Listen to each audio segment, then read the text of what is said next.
ఏ party వాళ్ళు ఇవ్వలేదండి. ఒకవేళ ఇయ్యాల్సి అని ఎవరైనా నాయకులు కనిపిస్తే మీ పరంగా రిక్వెస్ట్ చేస్తున్నా, దయచేసి హెల్ప్ చేయండి ప్లీజ్. బీఆర్ఎస్ పార్టీ వాళ్ళు కానీ ఏ పార్టీ వాళ్ళైనా, నాకు పార్టీ ఇవ్వాలనుకున్న మీరైనా కూడా పార్టీ ఇవ్వచ్చు నాకు ప్లీజ్. సో అయితే అంత అలసిపోయి ఉన్నాయి సినిమాలో, కన్నీళ్ళు కూడా రావట్లేదు. ఇంతకుముందు రాకేష్ అనే కూడా చాలా ఎమోషన్. జబర్దస్త్లో అందరూ అంటారు వీడు ఏడిస్తే పైపులు పెట్టి ఆ నీళ్ళతో మొక్కలు పెంచవచ్చు అని. ఇప్పుడు నాకు రావట్లేదు, అన్నీ ఇంకిపోయి నాకు తెలియకుండా నాకు పెద్దరికం వచ్చేసింది.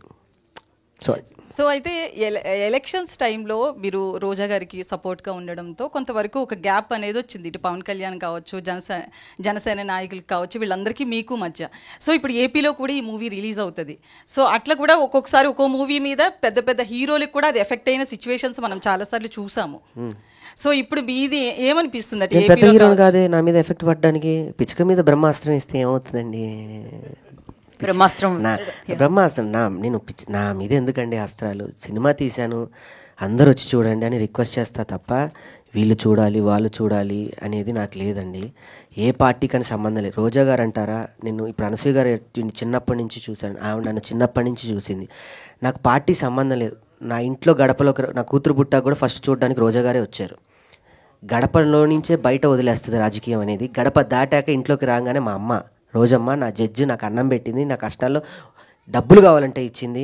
నేను కొన్ని ఫోన్స్ ఉంటాయి, కొన్ని నెంబర్స్ ఉంటాయి, నేను వాళ్ళనే అడిగి అధికారికంగా నేను అడగలను. అడగకుండా కూడా నేను తీసుకోగల వ్యక్తి ఎవరైనా ఉన్నారంటే రోజా గారు. ఇంత చేశాక కూడా నేను అంటే ఎవరెవరో ఏదో మాట్లాడతారు, లబ్ధి పొందినా కూడా మాట్లాడతారు. అది వాళ్ళ వ్యక్తిగతం, వాళ్ళ విజ్ఞతకే వదిలేద్దాం. ఇది నా పర్సనల్. నేను ఇలా ఉన్నాను కాబట్టే ఇంతసేపు అవుతున్నా కూడా ఒక్క మీడియా వాళ్ళు వెళ్ళట్లేదు. ఇదే వేరే అయి ఉంటే టైం అప్ అని వెళ్ళిపోయేవాళ్ళు. అది గీతా భాత్ గారు తెలుసు, డ్రెస్ మాస్క్ వచ్చిన ఆమెకి తెలుసు. ఆవిడ మేకప్ తీసి డ్రెస్ తీస్తే వెళ్ళిపోవచ్చు, కానీ డ్రెస్ మార్చుకొని వచ్చి ఇంతసేపు ఇక్కడ కూర్చుంది అంటేనే అర్థం చేసుకోవాలి మీకు. ప్రీ రిలీజ్ కి ఎక్స్పెక్ట్ చేయొచ్చా రోజా గారిని? అందరిని ఎక్స్పెక్ట్ చేయని మనుషులు కూడా వస్తారు, ఎక్స్పెక్ట్ చేయని వాళ్ళు కూడా. బికాజ్ ఈరోజు ఇంత జరిగిందంటే రాకేష్ ఒక్కడు కారణం కాదు. ఈ సినిమా మొదలుపెట్టినప్పటి నుంచి నేను ఒక చిన్న సినిమా తీసుకుంటుంటే ఈరోజు ఇండస్ట్రీలో the biggest PR was Vamsi Sekhar అన్న. వాళ్ళు కూడా నాకు ప్రోగ్రామ్స్ ఇచ్చారు. వాళ్ళు కూడా ప్రోగ్రామ్స్ తీసుకున్న వాళ్ళ దగ్గర నుంచి. తమ్ముడుగా అరే నువ్వు వాళ్ళ పేరు పెట్టుకుంటే చాలు బిజినెస్ అయిపోతుంది అన్న టాక్ ఉంది ఇండస్ట్రీలో. వాళ్ళ పేరు పడితే చాలు.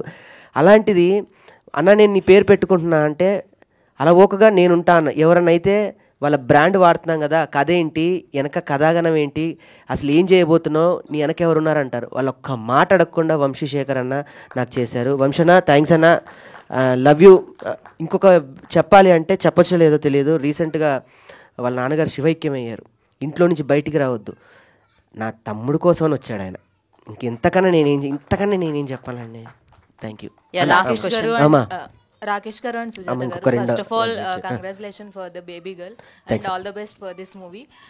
మీరు ఇందాక చెప్పినప్పుడు కథ విషయంలో అండ్ అలాగే స్లాంగ్ కూడా చాలా డిఫరెంట్గా ఉంది. సో దానికి సుజాత గారు చాలా హెల్ప్ చేశారు అని చెప్పారు.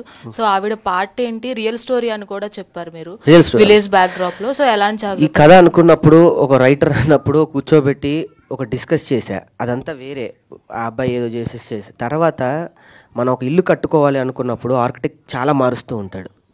కానీ మనం ఇలానే కట్టుకోవాలని మనకు ఒక అవగాహన ఉందనుకో, కట్టేసుకోవచ్చు. ఇలా స్క్రిప్ట్ రాసుకుంటున్న విషయంలో తన ఆర్టిస్ట్గా కాదు, నా సినిమాకి తనే రైటరు. తను నాకు డైలాగులు ఇచ్చింది, స్లాంగ్ని మొత్తం సరిచేసింది, నాతో ఉంది.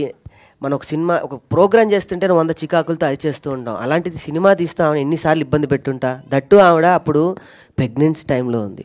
ప్రెగ్నెన్సీ టైంలో నాకు అందరు మెసేజ్లు పెట్టి మీ ఆవిడని బాగా చూసుకోవాలి, స్వీట్ తీసుకెళ్ళాలి, ఆమెకు పీస్ఫుల్ ఇవ్వాలి, మైండ్నెస్ ఇవ్వాలి. పొద్దున్న లేస్తే సినిమా గొడవ, రాత్రి చేస్తే సినిమా గొడవ, ప్రతిదీ సినిమాతో చికాకు తెప్పించా. ఒక టైంలో నాకు డైవర్స్ ఇస్తే ఉన్నాను, ఒక రోజు కూర్చుంటే నాకే భయం వేసింది, ఈ అమ్మాయి నన్ను తట్టుకోలేదు పాపం వెళ్ళిపోతుంది అని. అంత పిచ్చిగా నన్ను ఇష్టపడింది కాబట్టి నేను ఇక్కడ ఉండగలిగాను. ఇందులో ఒక క్యారెక్టర్ కాదండి, ఈ సినిమాకి సోలే తను. Thank you.